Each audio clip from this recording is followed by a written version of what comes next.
Baik, bismillahirrahmanirrahim. Assalamualaikum warahmatullahi wabarakatuh.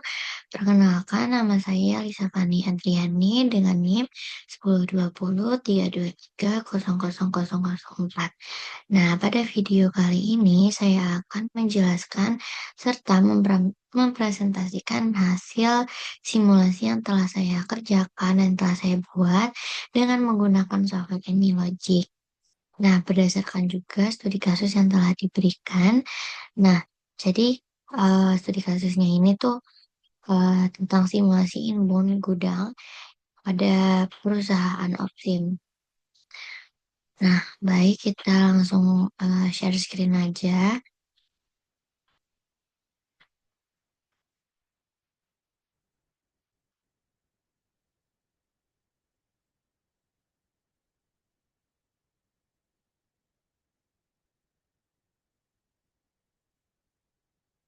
Nah, baik, berikut adalah pekerjaan yang telah saya kerjakan sebelumnya.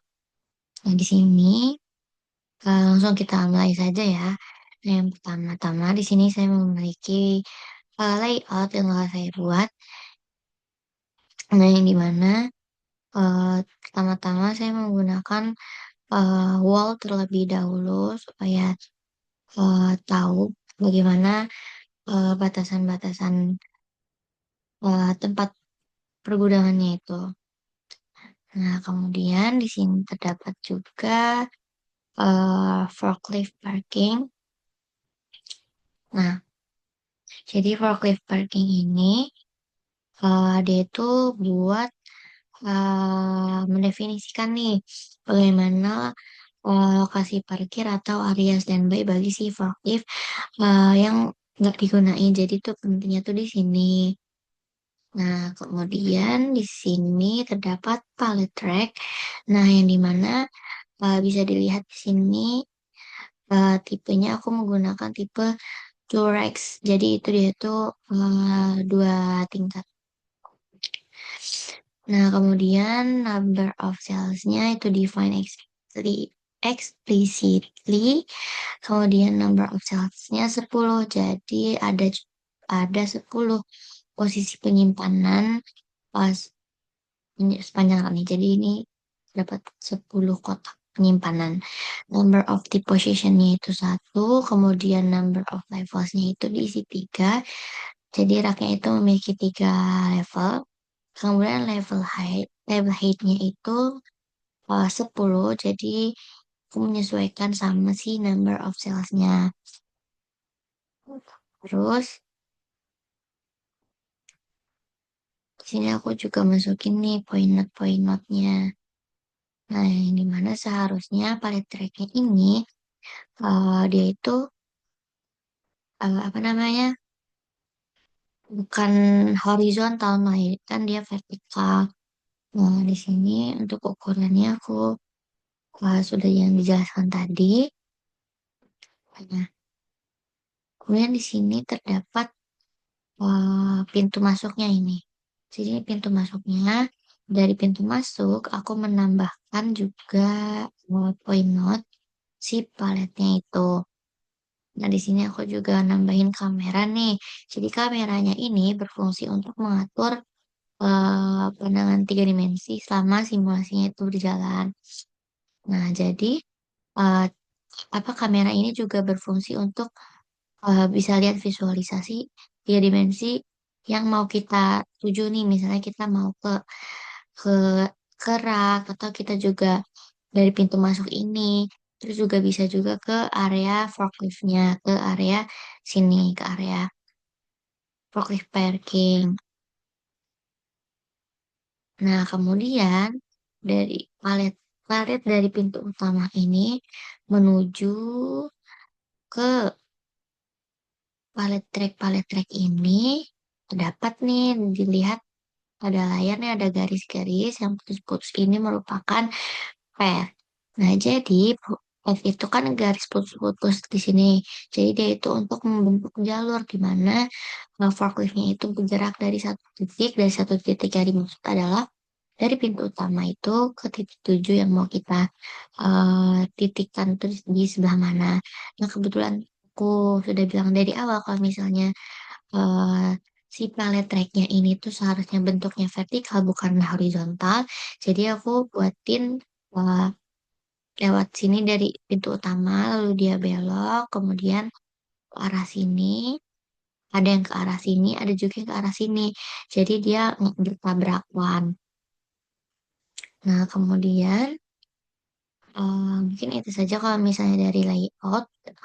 Oh iya, di sini juga terdapat pada yang di sebelah kanan ini terdapat fitur tiga dimensi. Jadi ini sudah terlihat kan ada tulisan Windows 3D di mana dia itu berfungsi untuk melihat visualisasi dari si gudangnya.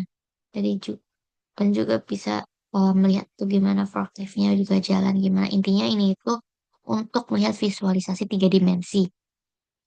Nah, baik selanjutnya, sini terdapat beberapa flowchart yang udah aku buat. Nah, jadi di sini pertama-tama yang paling pertama yaitu aku memasukkan search palette. Nah, yang dimana di sini pada apa namanya, pada layar yang sudah aku isi arrival device-nya interarrival time. Kemudian ini aku setting jadi minutes. Ini aku setting minutes. Kemudian first arrival occurs-nya after timeout. Nah, pokoknya apa namanya search palette ini di mana sumber kedatangan si paletnya itu dari truk. Nah, kemudian untuk flowchart yang kedua yaitu Rexstore. Nah, Rexstore ini yang dimana untuk menyiapkan dan juga mempresentasikan si rak penyimpanan paletnya. Nah, di sini aku juga udah setting uh, red palette atau palette rack. Terus di sini aku setting 10 detik nih. Terus agen lokasinya di forklift parking ya. Nih, di sini tadi. Kemudian di sini ada material, rapid material dan juga QW. Nah, jadi untuk ketiga flowchart di sini ini hampir sama nih fungsi-fungsinya namun berbeda. Nah, untuk materialnya ini sendiri itu tuh kan sudah jelas ini adalah flowchart delay.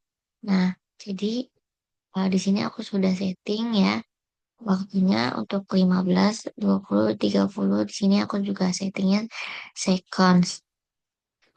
Dia lokasinya di note satu. Nah, note satu tuh yang ini. Nah, kemudian ada pick material dan juga QW. Jadi ini tuh fungsinya itu untuk tempat penyimpanan flight sementara sehingga kita tuh harus nunggu gimana si barang-barangnya ini bakal diambil selama sesuai waktu yang telah ditentukan. Nah, jadi untuk flowchart yang terakhir yaitu adalah sync. Jadi sync itu mengakhiri dari awal proses untuk inbound sendiri itu sendiri. Nah, research palette ini sendiri untuk seberapa banyak sih unit yang mau kita apa namanya butuh. Jadi research palette ini kayak sumber dayanya betul mau seberapa banyak kita mau seberapa banyak sih untuk menyelesaikan sisa di kasus ini gitu. Nah, search palette yang kedua ini juga sama kayak yang awal ini merupakan proses awal banget. Terus kemudian ada move to rack itu untuk memindahkan si apa namanya tuh pergerakan paletnya itu untuk berpindah. Kemudian delay juga sama untuk spot pemberhentian sementara sampai benar-benar waktu yang telah ditentukan tuh eh, habis terus bakal paket itu bakal diambil. Kemudian move to right juga sama, ini aku setting. Di sini ada destinationnya, di sini aku pakai network atau JIS node dan juga di sini node-nya aku pakai forklift parking. Sync juga sama, sini juga tempat pemberhentian atau memberhentikan prosesnya.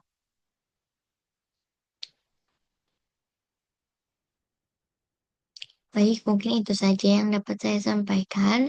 Memang, masih banyak kekurangan, mungkin saya akhiri saja. Wabillahi taufiq wal hidayah. Wassalamualaikum warahmatullahi wabarakatuh.